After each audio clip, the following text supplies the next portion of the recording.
Dans un petit village de Côte d'Ivoire appelé Kofikro, les habitants vivaient selon les traditions des anciens. Chaque année, le village organisait la fête du tam-tam sacré. On disait que ce tam-tam protégeait le village contre le malheur. Dans ce village vivait une jeune fille nommée Awa. Elle était pauvre et vivait avec sa mère malade dans une petite case en terre. Malgré leurs difficultés, Awa travaillait chaque jour au champ pour trouver de quoi manger. Un soir, le chef du village annonça une terrible nouvelle. Le tam-tam sacré avait disparu. Les anciens étaient en colère. Selon la tradition, si le tam-tam n'était pas retrouvé avant la prochaine pleine lune, le village connaîtrait une grande malédiction. Très vite, les soupçons tombèrent sur la famille d'Awa, parce qu'ils étaient pauvres et rejetés par certains habitants. Les villageois commencèrent à les insulter et à les éviter. Même les enfants ne voulaient plus parler à Awa. Quelques jours plus tard, la mère d'Awa tomba gravement malade.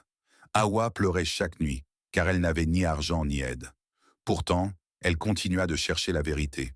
Une nuit, alors qu'elle revenait de la rivière, elle entendit des voix derrière la vieille forêt sacrée.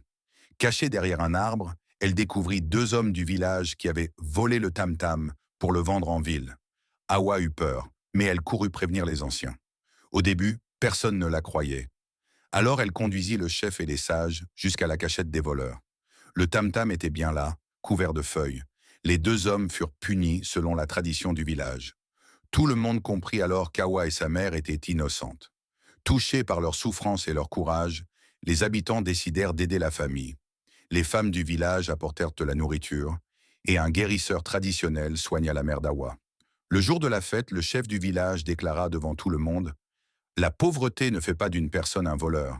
Le vrai courage est de dire la vérité même dans la souffrance. » Depuis ce jour, Awa fut respectée par tout le village, et le son du tam-tam résonna encore plus fort dans les cœurs des habitants. Il ne faut jamais juger une personne selon sa pauvreté ou son apparence. Dans la vie, la vérité finit toujours par apparaître, et le courage peut sauver même ceux qui souffrent le plus. La solidarité et la justice sont plus fortes que les préjugés.